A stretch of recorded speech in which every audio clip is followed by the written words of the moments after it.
Say, well, okay, it's going to be that expensive for us to build one on our own. What can we do from a more collaborative perspective? And I think that's where you're going with it. The Arctic should get us all excited. As a coastal community, Homer will have a role to play. It is that next generation of frontier exploration that I think we've got up north, and this community can be a part of that. In Antarctica, they have an International Association of Antarctic Tour groups. What I'm trying to develop here at home is a small vessel between 50 and 100 feet that we can manufacture here and get our vocational students as well as our academic students working on a vessel that we operate and create an Arctic Council Center to help collaborate with our other polar nations. Let's talk about this more because it's exciting stuff. It really is. It really is. Hi. Thank you so much for coming. My name is Jill Dash. I'm the director of Sprout Student Services. We serve families in the community and supporting empowering families to the best young children. And my question for you is really, when addressing families, I think we always think about social justice issues. And I really am trying to reframe the argument in Alaska as a whole, as that it's also an economic one. And when looking at investing in early childhood, I think research studies are showing we're saving $7 to $10 to every $1 taxpayers are spending. And so how are you focusing on that and helping Alaskan early childhood educators? Your focus is right on the money, and you hate to think of kids from an economic perspective, but the fact of the matter is we make that early investment in education for our children and opportunities for our children, and that pays off dividends down the road. I am a huge supporter in funding for early learning, for Head Start, for making sure that our kids have an opportunity at the very, very early ages. I have been focused in the No Child Left Behind reauthorization. I've got a dropout prevention piece that I'm really keyed in on. And I'm not focusing on intervention at the high school level. That's way too late. I'm not focusing on intervention in middle school. That's too late. I'm focusing on early childhood intervention, identifying, we know what some of the risk factors are when we look at kids who just don't finish school. And it starts real early on. So if we've identified it, let's put some resources there to help at the very early stages. Because when a child is in 3rd grade and they have been labeled as kind of the loser, or you're one of the ones that is always part of that pullout, and the kids say, oh, you're the dummy. It's no fun to be in school. Kids are brutally honest. We all recognize that, and you kind of fall into this point where you're not loving school. You're not loving the environment, regardless of how wonderful your teacher may be. There's just been a lot of stuff that has come your way that makes it difficult. So let's identify early on. Let's work with these young people. Because if we can keep them in school, if we can keep them engaged in learning, we're not so likely to see them on the other end of the system, in the justice system, in the correction system, on the welfare system. They're going to be engaged. We've got to make that investment early on. And there's some really great programs that we have out there. But oftentimes it's hard to get that support, whether it's federal or whether it's state, or the commitment to the local level, because it's like, well, we don't really know that it's working. We do know that it's working. Are you going to wait until the other end and just hope that the kids are going to turn out well, and then if they don't, you end up paying for them on the other end? That's not the smart way. So keep up what you're doing there. It really does make a difference. We'll keep working on the federal end to make sure that the priorities are placed, I think, in early education. Thank you, for being here. Larry Small, I want to make a comment on what you referred to earlier about the federal debt. I think you're being kind so as to not scare people. I was listening to the other day a comment from Richard Fisher, who's the president of the Federal Reserve in Dallas, and what he stated basically is that the subprime crisis that we've recently gone through is just going to be a year rain shower compared to this thunderstorm that's approaching in your lifetime. And it's going to require that we double the tax rate on every working American. Ultimately, we'll end up having to pay $335,000 per person. It's unfunded. The only way we can deal with it is do exactly that, either double the tax rate or just cut all these benefits whatsoever entirely. The more interesting thing that he said to me was, you want to know who caused this? Look in the mirror. So I looked in the mirror, I saw a hypocrite, and around that face I saw the faces of hundreds of thousands of Alaskans, millions of Americans. We're all part of that baby boom, ready to retire. We all want our benefits. We all anticipate having our benefits, the retirement programs.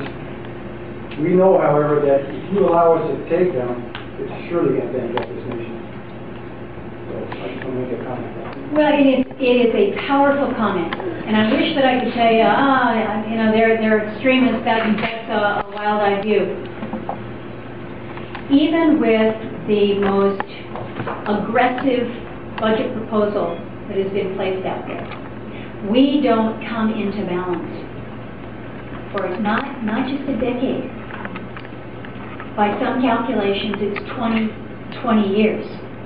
And look to some of the proposals that are out there.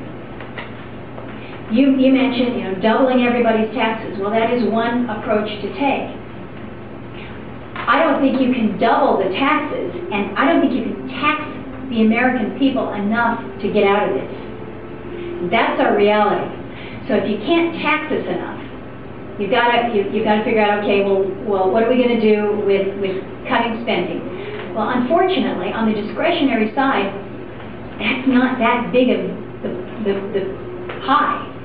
It's this mandatory side that I mentioned, that by 2021, it's going to be 58% of our spending, 58% that is on autopilot.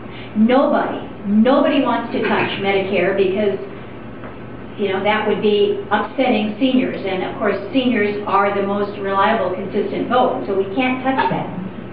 If we want Medicare to work as was advertised when it was first set up, we've got to make some changes. I believe that we must adjust the age. I think you've got to bump it up. And I don't think we should be afraid to do that. We are living longer. That's another fact that we are facing. We've got to look Social Security in the eye as well. Now, that's something that you and I are all paying into. You say, well, wait a minute, I paid into, give me my share. But again, we've got a system that is designed to crash because of the demographics. It's not because we're doing something wrong here. We've got more that are taking from the system than are paying into the system now. You've got a lack of sustainability within that. You've got Medicaid. You've got the health care program. So much of that, when that fully comes online, if the court doesn't reject it, that is also mandatory spending that will be factored in to this debt that you and I all will shoulder. So not only do we have to have an approach that recognizes we've got to make some changes within the mandatory spending side, we're going to have to do real wholesale reform. And when the debt commission group was established last year, Simpson-Bowles proposal, the various proposals that are out there, there's nobody that says, well, all that we have to do is cut some spending here. All that we have to do is raise the entitlement age on Medicare. All that we have to do is raise taxes. It has to be all of the above. It has to be revenue generation. And most Republicans don't like to say that, but we're going to have to. We're going to have to. And the Democrats don't like to say that we're going to have to deal with the mandatory spending side of it, but we must. And we also have to be more aggressive when it comes to the discretionary side, although that again is a smaller piece of the pie. So you're right. You're right in the sense that we are not being as clear in terms of the size and the scope and the extent. I think part of that is because it's so big that most just can't get their arm around it. 15 trillion, what does that mean? That's why I try to say, okay, for every man, woman, and child today, it's close to $49,000. But again, what does that mean to you? I'm not coming and asking you to write me that check. Those kids look at me and say, oh, you know, but at some point in time, the credit card bill becomes due. So that's a good way to end the questions on, because it is a sobering reality of where we are as a nation. We're going to see the impact here in our state, a state that is really reliant traditionally on federal spending, and not because we've got legislators and senators that have sharper elbows than most. We got over 60% of your lands that are federally owned. We've got per capita more veterans in the state of Alaska than anywhere else in the nation. We've got our Alaska Native population, so we receive IHS dollars. We have our military installations, so we get dollars from DOD. So rightfully, we claim a fair amount of federal dollars. But I think as a consequence of that, we will also feel perhaps more acutely the pain that will come when these cuts come to all of us. Monty, you're standing there looking like my time is up. He's going to give me the hook out of here. But I thank you for the courtesy that you've given me today. Very generous community in the sense of doing good things for your families and for your neighbors, and know that it is recognized.